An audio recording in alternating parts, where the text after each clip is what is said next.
संसद का बजट सत्र शुक्रवार से शुरू हो गया। बजट सत्र की शुरुआत शुक्रवार सुबह राष्ट्रपति के दोनों सदनों की संयुक्त बैठक को संबोधित करने के साथ हुई।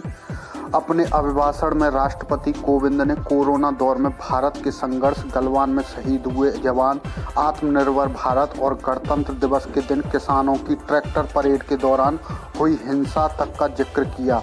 राष्ट्रपति में अभिभाषण से पहले प्रधानमंत्री नरेंद्र मोदी ने सभी सांसदों के सहयोग की अपील की। उन्होंने कहा कि यह दशक का पहला सत्र है और भारत के उज्जवल भविष्य के लिए बहुत अहम है।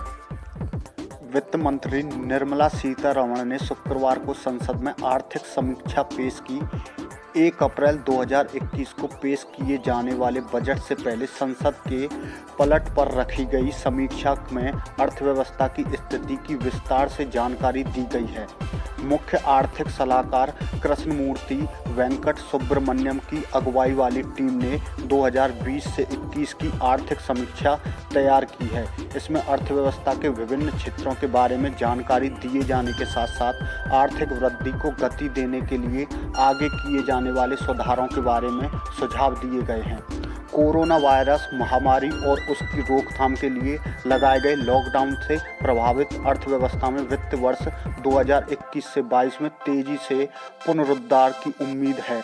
चालू वित्त वर्ष की पहली तिमाही में आर्थिक वृद्धि दर में 23.5% जबकि दूसरी तिमाही में 7.5% की गिरावट आई है। पूरे वित्त वर्ष में 7.7% की गिरावट का अनुमान है। अगले वित्त वर्ष 2021-22 में जीडीपी सकल घरेलू उत्पाद वृद्धि दर 11% रहने का अनुमान है। कृषि कानूनों के विरोध में सिंधु बॉर्डर पर जारी धरना स्थल पर शुक्रवार को भारी हंगामा जारी है। धरने पर बैठे किसानों को हटाने की मांग कर रहे कुछ लोगों ने किसानों के खिलाफ नारेबाजी करते हुए उन पर पथराव शुरू कर दिया। इस हंगामे के दौरान अलीपुर थाने के एसएचओ सहित 5 पुलिसकर्मियों के घायल होने की सूचना है। उपद्रवियों में एसएचओ अलीपुर प्रदीप पालीवाल के हाथ पर तलवार से वार किया गया था। इसके बाद स्थिति को संभालने के लिए पुलिस को लाठीचार्ज और आंसू गैस का सहारा लेना पड़ा। जानकारी के अनुसार स्थानीय होने का दावा करने वाले करीब 150 से अधिक लोगों का एक समूह शुक्रवार को सिंधु बॉर्डर के धरना स्थल पर नारेबाजी करते हुए किसानों को जल्द सिंधु बॉर्डर खाली करने की मांग कर रहे हैं। यह लोग तिरंगे के अपमान को लेकर अपना गुस्सा जता रहे हैं तथा वे वहां बैठे हुए धरना खत्म करने के लिए काम कर रहे हैं और रास्ता खाली करो के नारे भी लगा रहे हैं।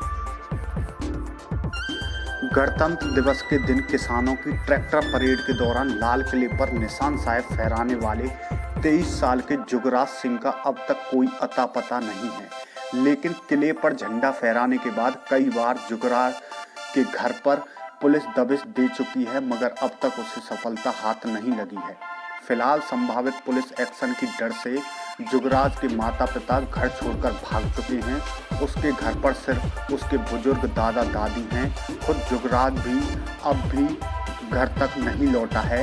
लाल किले की घटना के बाद सवाल उठ रहे हैं कि क्या जुगराज किसी अलगाववादी संगठन से जुड़ा है, क्या वह खालिस्तानी समर्थक है, मगर अब तक जो सूचना सामने आई है उससे ये भी सवाल निराधार प्रतीत हो रहा है। सबसे पहले जुगराज के परिवार वालों ने कहा उसका किसी भी अलगाववादी संगठनों से कोई लेना देना नहीं है, वह घर पर ही रहता है और खेती किसानी करता है। टाइम्स नाउ से बातचीत में जुगराज के दादा महल सिंह ने कहा था कि उनका पोता कभी भी किसी अलगाववादी आंदोलन से नहीं जुड़ा है। घटना के 3 दिन पहले ही जुगराज किसानों के आंदोलन में शामिल हुआ था। उत्तर प्रदेश के मुजफ्फरनगर जिले में किसान महापंचायत शुरू हो गई है। शहर के राजकीय इंटर कॉलेज के मैदान में भारतीय किसान यूनियन ने महापंचायत के लिए मंच बनाया है।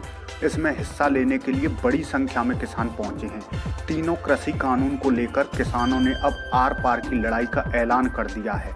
महापंचायत को लेकर उत्तर प्रदेश की पुलिस हाई अलर्ट पर है।